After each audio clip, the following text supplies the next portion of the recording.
Cool. Yeah, we'll just wait So for a minute for more folks to join in, and then we'll start off. yeah, sure. So where are you guys based out right now? So I'm in a town called Mangalore. Okay.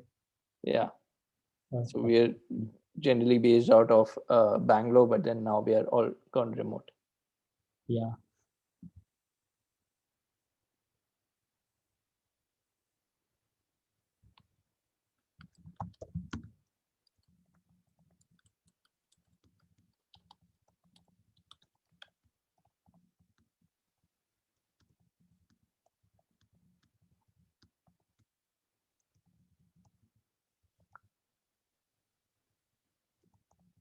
All right.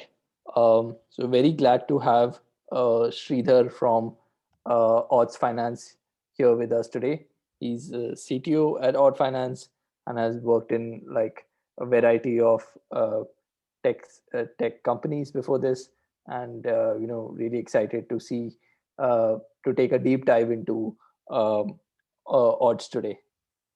Yeah. Thanks for Definitely. coming Thank you over. very much.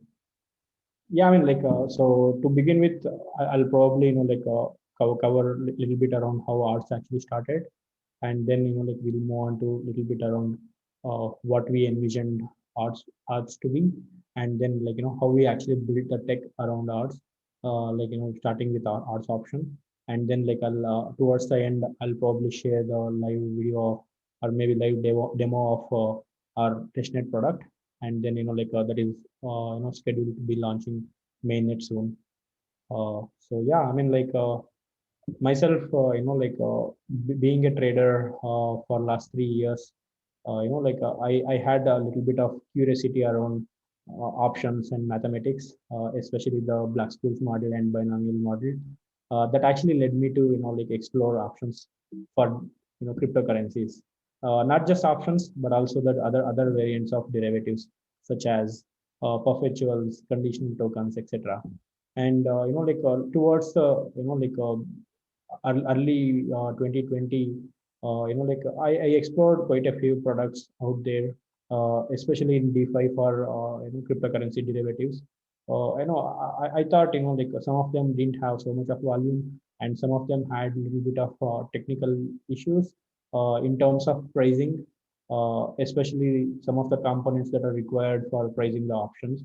That concerned me, like, concerned me a little bit, and that's how I thought, like, why not build something on our own. And during the time that, like, my co-founder, who also happened to be my wife, like, she was actually kind of like, waiting for her employment authorization document in US. And like, she comes from the product background, and like, she started exploring options and, like, other variants of derivatives. I was actually helping her in terms of the tech in the beginning of, like, odds, right? Like, it all started in, like, towards mid 2020 and late 2020, while I was still employed for Uber in San Francisco. And then, like, towards the end, after we actually kind of started our team, said, like, started to fundraise and, started to build the tech for the product what we envisioned, with all the, like, simplicity and the transparency that we wanted to bring in terms of the option pricing. Like, I had to choose, like, one thing, right? Like, because on a longer term, like, working for Uber full time and then at the same time spending most of my time on odds, it might not be a, like, a viable, long term viable solution, right? That's when I decided, okay, I mean, like, enough is enough. Let's move completely out of US. Let me quit Uber job, and then, like, because arts is something that we actually dreamed of, and if I'm not putting my 100%, maybe 200%, it doesn't, I won't be making any justice to the company itself, right? So that's how we actually kind of decided to move. And like, in February 2021, we moved out of US, and we are right now, like, settled down in Bangalore, and we have set up a team of around 15 people, like, 7 people in tech, and other 8 people in business development and marketing. So this is bit around the, like, a team and the history of arts. And like, coming back to, like, what we actually envisioned and some of the problems that we wanted to solve. Like, as I mentioned earlier, like a lot of derivatives trading platforms, especially options trading platform, how the pricing was not so transparent, and like how was it unfair for the retail traders and institutional traders for buying the options, right? Especially when the let me begin this way. There are a couple of components called implied volatility and current price and the strike price expiry date. These are the four major driving factors for option pricing. And implied volatility, I noticed, like some of the protocols actually hard coding implied volatility, and then some of the trading platforms not revealing how the options are actually priced and where are they getting the liquidity for. So these were some of the points that concerned me, and some of the trading platforms didn't have option for like retail customers to trade options in fractions of underlying asset. So that's how we actually thought we should, that's how we envisioned, that we need to make sure we will we will reveal everything around how the options are actually priced. And the interface was quite confusing, and then options, the strategy needs to be customizable for some of the users who are so experienced. And then diversified option premiums, I wanted to make sure we don't just support Ethereum and Bitcoin, and going forward we wanted to have options for all the multiple cryptocurrencies. And I wanted to kind of ensure all these are actually gamified, and then it is a lot of incentive and rewards should be given out to the users who actively spend time on our platform. And obviously any decision regarding adding any new tokens, and removing any new tokens, that has to be driven by governance. When we say decentralized exchange, there has to be some governance, especially for the investors, so that they will have most control. So that's how we actually kind of envisioned arts. And I'll little bit, I'll cover a little bit around, options. When we say decentralized exchange, where we don't have massive amount of liquidity given from the institutional players, how we actually bootstrap the liquidity, how we create the option contracts, and how we liquidate them, and how the options can be exercised, and who will take the other side of the options seller. Like when someone wants to buy the option, who will be selling the options. I'll cover a little bit around that. Fair enough.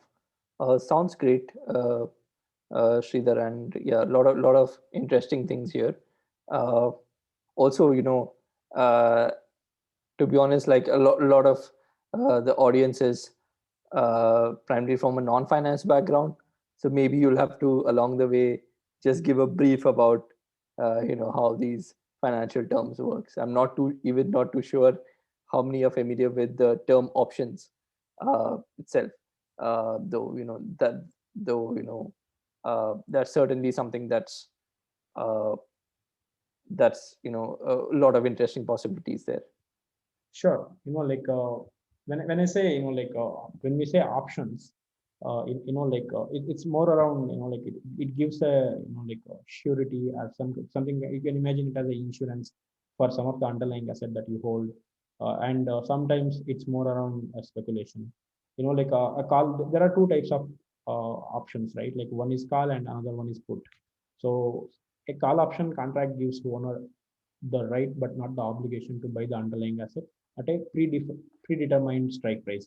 For example, imagine you expect ETH price to go, reach 3,000, but you don't have 3,000 US dollars at this point of time. Instead, you pay maybe $10-15 of,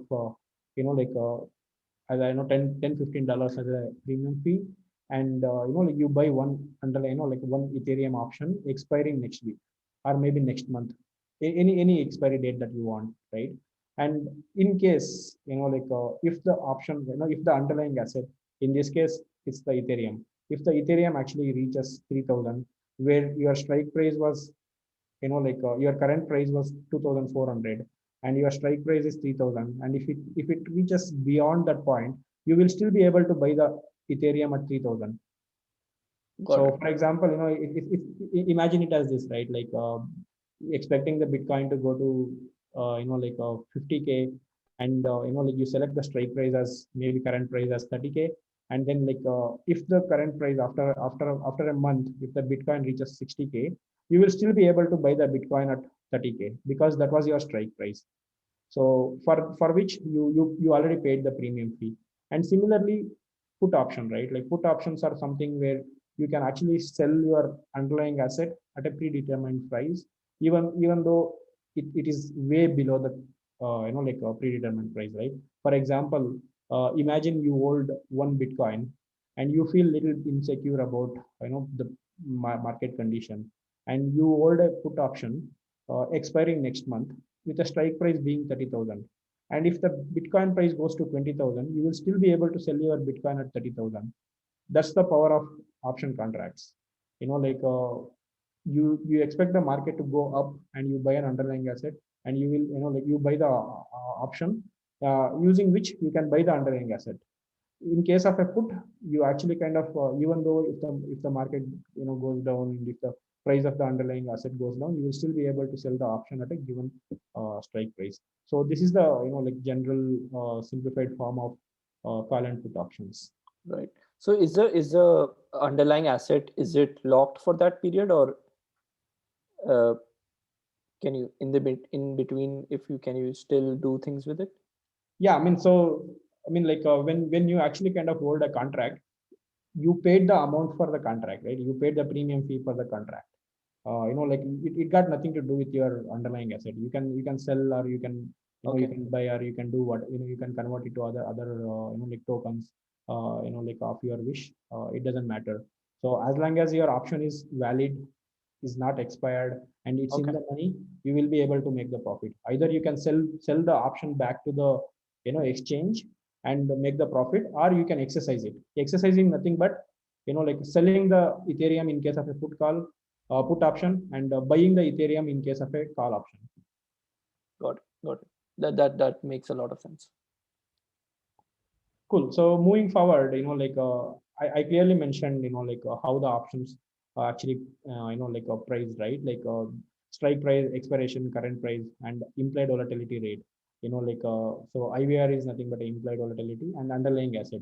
Like what is the underlying asset for which you are buying the option for. So these are the five major driving factors of a premium fee. For example, if you want to buy an Ethereum option, call option that is expiring next month, with the strike price being 3,000 and the current price being 2,000, and the implied volatility being 100%. In such case, you will, your option price would be somewhere around 100 to like $150, because the expiry you have selected is too long.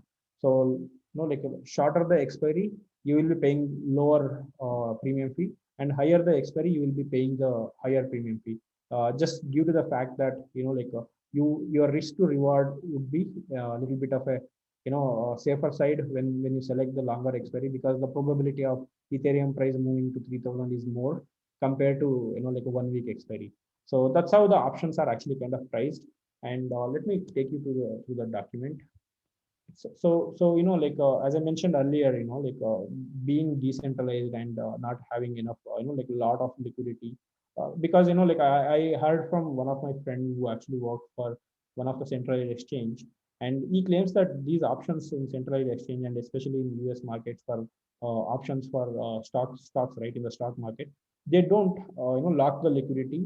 Instead, they create the the everything is paper money. Like they don't lock the liquidity, and whenever the option is exercised, in such case they use little bit of a liquidity that they have, and they actually kind of give out the stocks in return of like option, right, when the option is expired, in exercised. In case of like a decentralized, you don't have anybody to get hold of, right? So that's the reason what we do, like we actually kind of bootstrap something called liquidity pool, where people can actually kind of come and provide the liquidity in the form of USDC, and that will act as a option seller. So let's see like how the flow goes. And like in like as I mentioned earlier, there are two types of options. One is call and another one is put, and you select the expiry, strike price, and what is the underlying asset, and IVR, and the current price. So like there will be two components that user will be paying. One of them is premium price, and another one is the settlement fee. and so this option will be created, and it locks the collateralized USD pegged stable coin, and from the liquidity pool, and it gives the user like a option called with the underlying option underlying asset expiry and the call option and strike price, right? So, and then like whatever the amount that was paid, premium price will go to the premium pool, and settlement fee will go to the settlement pool. So in case of this, whoever provide the liquidity, they get the complete share of premium rewards, and whoever provided whoever stakes, they get the settlement pool. So you remember I spoke about gamifying gamifying and incentivizing the users who actually who are actually supporting this project, right? So they actually kind of get to stake their arts tokens and the other form of called tokens called OUSD. I'll talk about the OUSD tokens a little bit later. And if they stake, they get the complete share of settlement pool, and complete share from the complete pool, premium settlement pool. So am I clear so far? Do you guys have any questions? Yeah, there's a question about, if you could explain a bit more about liquidity loops. I think you are doing somewhat that. Uh, Also, is it possible to just zoom in the photo, this diagram a bit? Yes. Somebody asked for that. Yeah. Yeah. So liquidity pool is nothing but imagine it as a Uniswap, right? I'm pretty sure all of you are familiar with Uniswap liquidity pool, right? So when someone actually lists their token on Uniswap, they bootstrap the liquidity by adding multiple of tokens, right? For example, their own token and the Ethereum or the USDC, one of the stable coin, right? So in this case, it's a like a single-sided liquidity pool where you provide the USDC. For example, let's say like you think the market if the market is on the other side, yeah, if you think right now we are in a bear market, people who think like it will further go down, and there will be some users who will be betting high on like a market being bullish in the next few days, right? In such cases, they come and provide the liquidity, and using which we actually kind of create the options whenever someone wants to buy the option, buy the option, right? So the liquidity provider will act as a liquidity, like a option seller. So in return, they get they get something called OUSD tokens, which are stakeable again, and like for the liquidity, because technically it's the liquidity provider's money that's being used for creating the option, right? So that's why all the premium fee that was actually collected into the premium pool, they get the premium rewards. Got it. So when we actually go to the demo, I mean, you will get little more clarity around how we actually bootstrap the liquidity pool, and what are the risk strategies involved, and etc. Like that.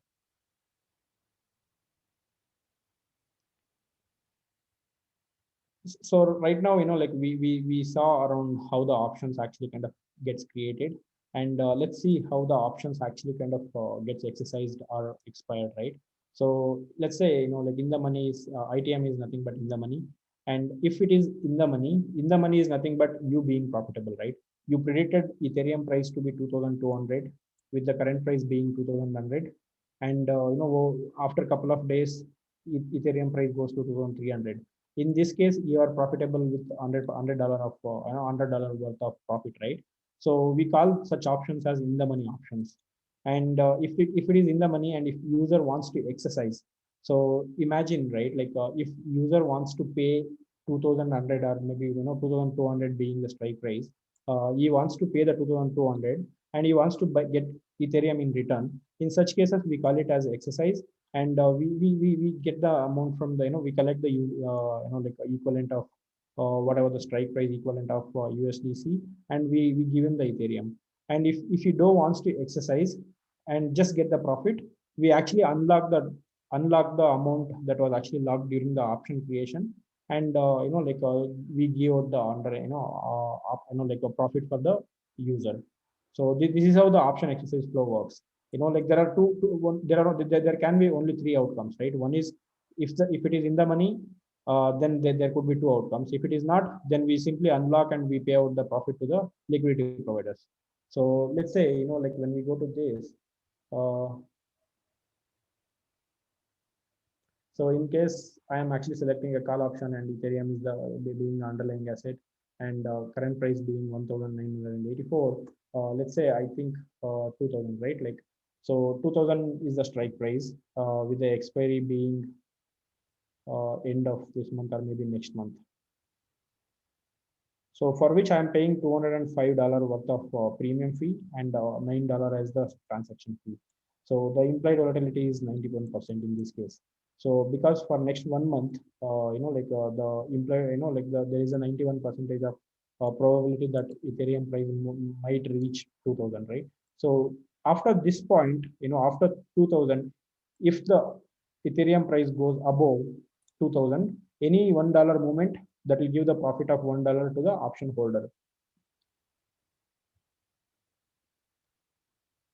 So let's see, I'll just buy an option.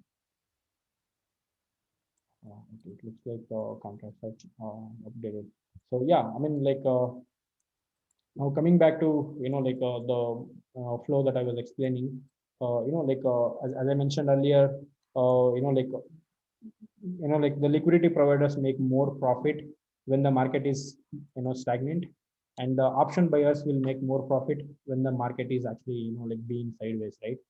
If it is going up, when most of the option buyers actually predict market to go up, they make the money. And if the market is going down, and if the most of the option buyers predict it to go down, in such case also they make money. So when the market is stagnant, the liquidity provider will make the money. Do you guys have any questions? Yeah, there are, I think, two questions in the Q&A section. I can read them out to you. The buyer option pays option premium plus settlement fees. Yes. So if you look at the diagram that I was explaining, let me go back. So the settlement fee is nothing but a protocol transaction fee, because that's the the fee that we use to incentivize the active users on the platform. And the premium fee is something that goes into the premium pool, where we actually kind of pay out the profits for the liquidity providers.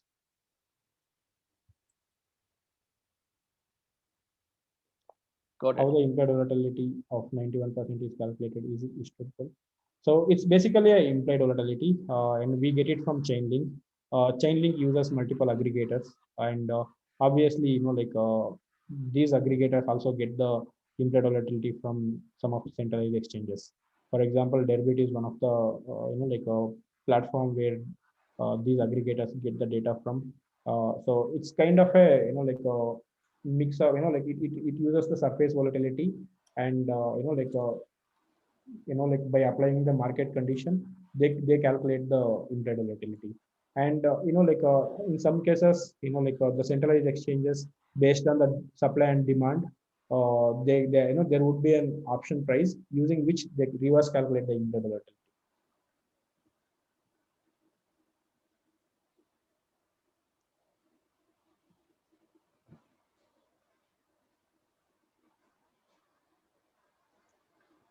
Can we move on to the next topic? Yeah, Yeah. sure, sure.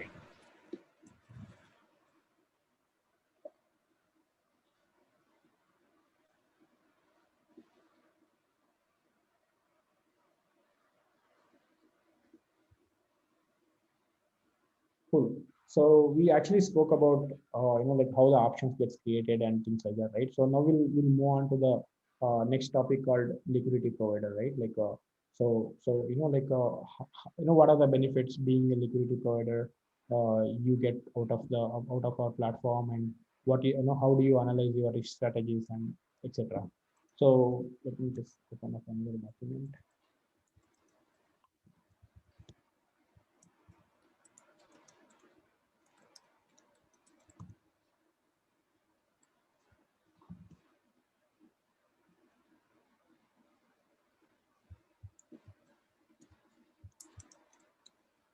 Yeah, so we initially thought about collecting the liquidity and putting it in a pool and using that for all the variants of risks, right? So for example, in case of a Uniswap liquidity pool, irrespective of whether whether you are actually kind of getting a impermanent loss or not, you keep you would actually provide liquidity for until any moment, right? For example, you provide Ethereum and USDT as the liquidity, and if the ETH price doesn't matter whether ETH price goes to $100 or not, even though you bought the Ethereum at $2,000, and you will continue to provide the liquidity. In such cases, you keep on getting the impermanent loss, and that's how the Uniswap V3 came into the picture, and they actually kind of created more and more vaults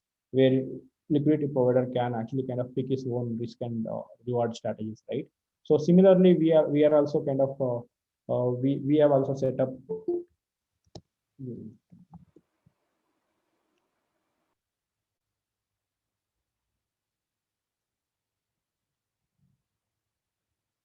Yeah, similarly, we also create a liquidity map where user can select his own way of providing the liquidity into whichever the pool he wants to. So let me just take you to the user interface. So if you see, in current version of liquidity pool, user can actually kind of decide for whichever underlying asset he wants to provide the liquidity, and any option, right? Like if he thinks market will go down and he only wants to provide the liquidity for put options, he can just simply provide the liquidity, and he can also select the various exposures, and which any amount that he wishes to, he can provide the liquidity for. So similarly, if anybody wants to provide the liquidity for all the underlying assets for all the strategies, he can do so. So this is one of the important feature that we implemented of late. So we call it 1.5 because initial version actually kind of had a liquidity pool wherein user can simply provide the liquidity into all the strategies, all the underlying assets, and all any exposure. So in this case, we improvised it a little bit, understanding the risk, understanding the fact that not everybody will have a similar risk to reward strategies, right? So that's why we wanted to kind of ensure we give enough options for liquidity providers to select whichever the strategy that they want to go with.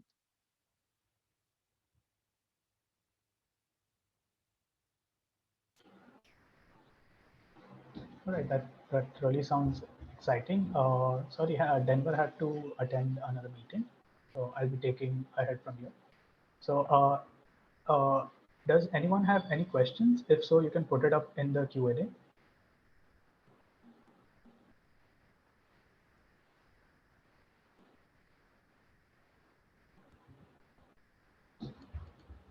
We have one option. We have one question which has come up. I'll just read it out to you. How the option seller's performance is guaranteed, as option seller's risk is theoretically unlimited. So yeah, that's the thing, right? Like that's why we have various vaults, we call it, it's kind of we obviously it's purely the market condition that actually drives the profit and loss for anybody, right? It could be either the option buyer or option seller. So that's why it has to be the user. We give user enough options to pick his risk strategies, right? So it purely depends on one's risk to reward strategies. Right. Do we have any other questions?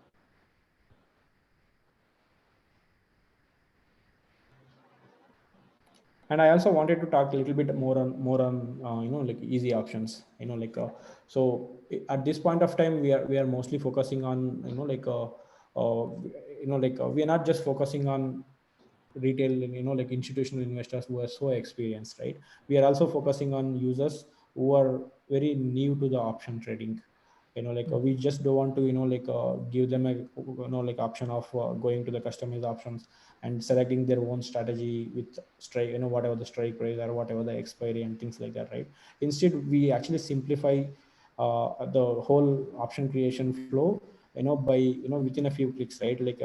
By default they select tomorrow, or like they can select next week or next month, and they can choose whether they want to buy the call option or put option, and they can just change the quantity and they can just virtual trade.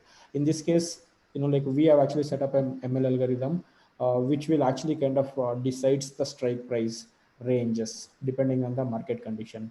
For example, in this case, if the current price is actually kind of 1984, the strike price would be around 10% for somebody who 10% if the market is actually kind of going in a green trend, and if the market is actually kind of going in a red trend, we actually kind of recommend the strike price to be 1 or 2%, instead of giving aggressive options, right? Similarly for the put as well, right? If the market is going down and if they want to kind of secure their positions, we actually kind of give them higher strike prices rather than a closer strike price, because it's kind of going down massively, right? So something similar to that. So users can actually kind of pick whether it is a small move or average move or big move, and it's all gamified with a little bit of a machine learning, right? And similarly, customized options is something that users can actually choose their own strategies. If for example, if the user is actually kind of very experienced, and if he knows what would be the risk to reward strategy, and what would be the expiry that you need to select, and what would be the strike price he needs to select. In such case, he can simply go and buy whatever the option using the customized options. And another aspect that I wanted to talk about, in this diagram when we spoke, there is something called staking rewards, right? So there are multiple ways we get the staking rewards from. One of them is settlement fee. In this case, whatever so for example, if somebody is buying an Ethereum option expiring next month, he would be paying $10 that goes into this settlement pool. And there is also something called staking rewards that we kept aside as around 15% of the total supply has been kept aside as the staking rewards. Those things we would go into the go into the DAO pool, and time and on a timely basis, user can get massive rewards. They will have an option to select. Yeah, so they will have an option to say, stake ARTS token as well as OUSD tokens. So these OUSD tokens, remember I said I would actually talk about this later, right? So these OUSD tokens are nothing but the tokens that the liquidity provider gets when they provide the liquidity as a proof of staking. It's simply that it's kind of a double reward pool for the liquidity providers. One being the share in the premium pool, and another one being the staking rewards that they get when they stake OUSD tokens by providing the liquidity. And some of the stats that we wanted to share, we got nearly around 25,000 applications for our testnet that was recently concluded on BSC, and we nearly had about give me a second, I'll just go to social trading. Yeah, we nearly had about 442 options being created for Ethereum as well as Bitcoin combining on BSC testnet. So it was really a a massive involvement from the community, I would say. And we are actually kind of rewarding in next couple of days based on the leaderboard positions that user actually ended up. Leaderboard is nothing but every week we actually kind of supplied similar amount of facets for all the users who are participating in the testnet, and they ended up creating options, providing liquidity, and staking the OST tokens and ARTS tokens that they get from the facet. And depending on various strategies, we had people actually kind of ending up in top 10 positions, and we had to disqualify some of them due to some of the rule breaks that they did. And we picked 10 of them, and then we also had bug bounty program, and we are rewarding all of them massively. And next couple of days there will be a reward airdrop program that's going to happen. That definitely sounds interesting because, in this entire mission of bringing Web3 to the mainstream, gamifying the experience, and also having easy options, that's definitely a step towards that. So, really amazed with all the tech which is happening at Odds Finance. If we can take more questions, if anyone has any questions, we can take it up. And yeah.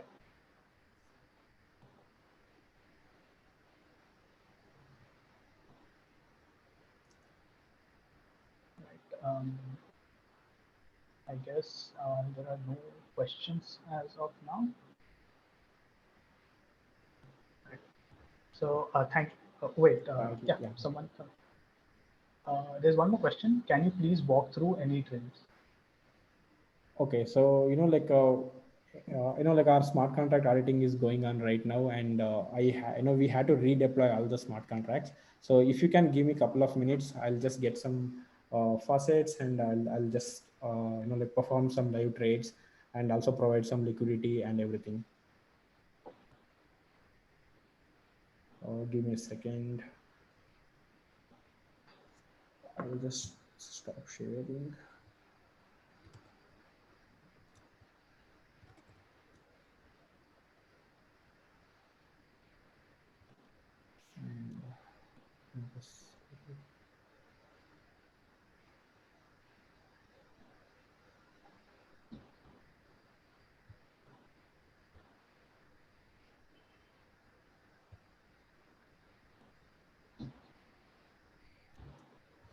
Cool. So let me share my screen again. So I'll just trade some, easy option, expiring tomorrow, because I have some USDT left in my account.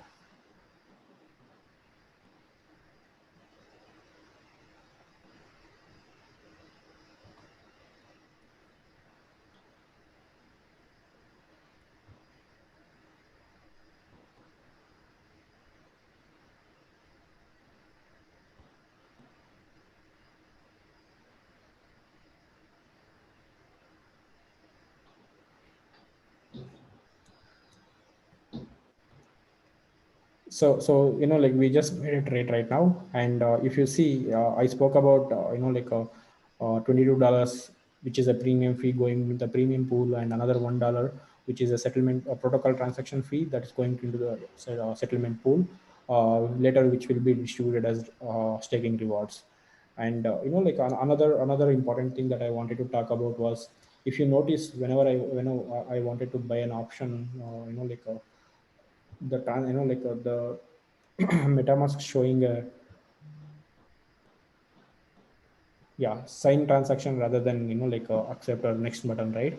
The reason is, like, we use something called meta transactions for executing the low gas trades. Especially when most of the naive users would be trying out options for a smaller amount of money. Paying FT amount of gas fee doesn't make any sense, right? That's why we partnered with Bioeconomy, who are one of the meta transaction who help us execute the meta transaction, right? So that's why you see a button called sign transaction, and the gas fee was very minimal. If you notice, the gas fee was very minimal, right? And similarly, another thing that I wanted to talk about was like the option being, users having a lot of options to choose whatever the slippage they want to select, and whatever any whether they want to execute the gasless transaction, or a transaction that actually gets executed very instantly, right, by paying the hefty amount of gas. And if you go to positions, you see the option that we just created. I guess this is the one, right? 889C 022. Yeah, exactly. So this is the option that we just created. like the whatever the break-even price, and beyond this point, right? When the Ethereum actually moves around $22, from that point, I'll start making the profit as an option trade buyer. And if this option, right, because this is expiring in 1 day, if this option goes worthless, whatever the premium fee that was paid, around $22, that will be given as a profit for the liquidity provider.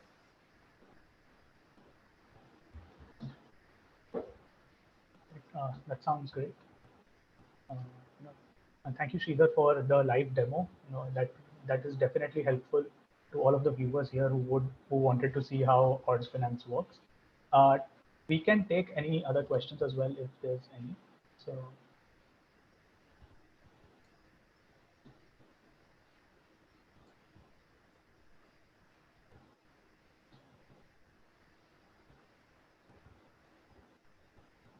Yeah, I think that is it. Okay, there's one more question. So The buy option. Sorry. Okay, go ahead. So the buy option exit only through exercise. Yes. So like we call it exercise, and like so like there would be a new option gets added called sell the option back to the liquidity pool. Like we are like exploring couple of ways to like provide the liquidity, like may like enable options when the option is still out of the money. For example, like as soon as you pay, like you buy the option for $22, and when the Ethereum's current price is still at the same price that you bought for, like you would be just paying around a few dollars of like a loss. And we just want to like enable people to sell their options at a minimal loss rather than a complete 100% loss. So it will be enabled in next couple of days before we go mainnet. So like that piece of code is being audited from like OPEC Shield as well as Slowmist. And once these two things are actually kind of done, we'll enable. And like we are also thinking of going live on Polygon testnet as well. So hopefully by Polygon testnet we'll actually kind of bring that feature on. And there would be a new option for users to sell the option back to the liquidity pool at the loss.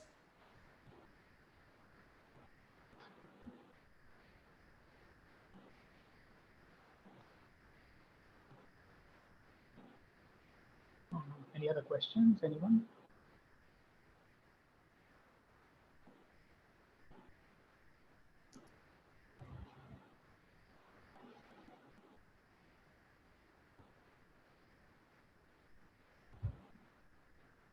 Yeah, I guess that's pretty much it. And once again, thanks a lot, Sridhar, for taking out the time and giving such a wonderful workshop, along with a live demo on how Odds Finance works. And especially, I personally feel that gamifying the entire experience and bringing it to mainstream is what ultimately we as budding Web3 enthusiasts are hoping for, right? So really appreciate what Odds Finance is doing and excited for what's about to come. Yeah, thank you, Aniket, for having me here. It was really wonderful talking about Odds Finance, and we are happy to like answer any of the questions that any of the audience have. Please do visit our community. We are live on Telegram and Twitter. Please shoot us any questions. We are happy to take them and answer. And also for the participants at ETH Odyssey, there is a channel for Odds Finance specifically under the ETH Odyssey Sponsor Arena category. So if you have any questions, you can shoot it over there, and someone from the Odds Finance team will be more than happy to take it up. Right. I think we can wrap up this. Cool. Thanks, Aniket, once again. It was really glad talking to you. Yeah, bye-bye. All right. Bye-bye, everyone. Thank you.